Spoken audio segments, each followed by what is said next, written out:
నమస్తే అండి, welcome back to Maheshwar. ఈరోజు మనం కాకరకాయ ఉల్లికారం చేసుకుందామండి. ఇది కాకరకాయ చాలా హెల్త్ బెనిఫిట్స్ ఉన్నాయి. షుగర్ ఉన్న వాళ్ళకి షుగర్ కంట్రోల్ అవుతుంది, షుగర్ లేని వాళ్ళకి ఫ్యూచర్లో షుగర్ రాకుండా ఉంటుంది. ఇలా కాకరకాయ ఉల్లికారం చేయడం వల్ల కాకరకాయ ఇష్టం లేని వాళ్ళు కూడా ఇష్టంగా తింటారు. నేను 1/2 కేజీ కాకరకాయలు తీసుకున్నాను. ఇలా చిన్న సైజు కాకరకాయలు తీసుకోవాలి. ఇలా పెద్దగా అయితే మనం మధ్యలోకి సగంగా చేసుకోవాలి. కాకరకాయలు అన్నిటిని ముందు ఇట్లా పీలర్తో పీల్ చేసేసేయాలి. ఇలా పెద్దగా ఉన్న కాకరకాయలు మధ్యలోకి కోసుకోవాలండి. మధ్యలో ఈ గింజలు ఉంటాయి కదా, గింజలు తీసేసేయాలి.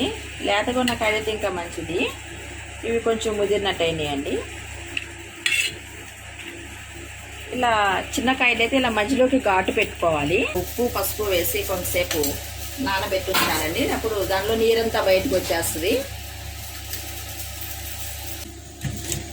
5 మీడియం సైజు ఉల్లిపాయలు కట్ చేసి పెట్టుకున్నానండి. అవి మిక్సీలో వేసి పేస్ట్గా చేయాలి.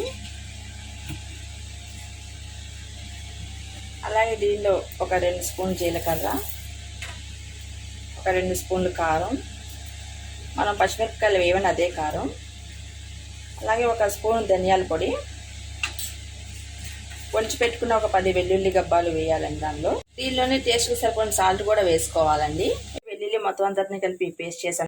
మనం ఉప్పు పసుపు వేసి ముక్కలను పక్కన పెట్టామండి. కాకరకాయ ముక్కలు వీటిలో నుంచి ఇట్లా తడి వచ్చింది చూసారా. ఇప్పుడు మనం దీన్ని మొత్తం అంతా ఇట్లా పిండాలండి. మొత్తం అన్నిటి పిండాలండి. ఇలా నీళ్ళు వచ్చాయి, నీళ్ళు తీసేసేయాలి. మనం కాకరకాయలో వెల్లుల్లి కారం డైరెక్ట్గా స్టఫ్ చేసే కంటే కొంచెం ఆయిల్లో వేసి ఫ్రై చేసి వేస్తే త్వరగా మగ్గుతాయండి. పాన్ పెట్టి ఆయిల్ వేసాను, హీట్ అయింది. కాకరకాయలు దానిలో వేస్తున్నాను.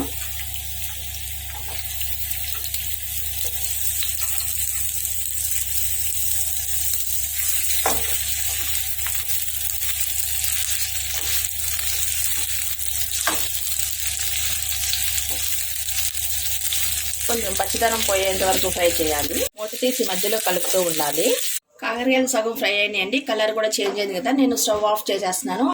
మనం నూనెలో మగ్గించిన కాకరకాయలు ఇప్పుడు మనం ఉల్లికారం ఉంది కదండి, ఇదంతా స్టఫ్ చేసుకోవాలి.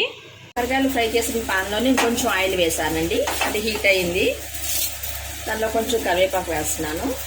కాకరకాయలు అన్నింటిలో మనం ఉల్లికారం స్టఫ్ చేసుకున్నాము. ఇప్పుడు ఆయిల్ హీట్ అయింది కదండి, దానిలో వేసేద్దాం. వేసేటప్పుడు జాగ్రత్తగా వేయాలని, లేకపోతే ముక్కలుగా విడిపోతాయి. కొంచెం టైం తీసుకుని నిదానంగా ఫ్రై చేసుకోవాలని. మిగిలిన ఉల్లి పేస్ట్ కూడా దీనిలో వేసేసుకోవాలి. దగ్గరే ఉండి కలుపుతూ ఉండాలి, లేకపోతే అడుగంటి మాడిపోతుంది. ఉల్లికారం అంతా దగ్గరికి వచ్చేస్తుందండి, ఫ్రై అయిపోయింది. ఇంకా 2 నిమిషాలు మగ్గితే మొత్తం అంతా కంప్లీట్ అయిపోతుంది. పచ్చిగా ఉంటే ఉల్లిపాయ వాసన వస్తూ ఉంటుందండి. మొత్తం ఎర్రగా వేగనివ్వాలి. కాకరకాయ అంతా ఎర్రగా ఫ్రై అయిపోయిందండి. గుమ్మగుమ్మలాడుతూ కాకరకాయ ఉల్లికారం రెడీ అయిందండి.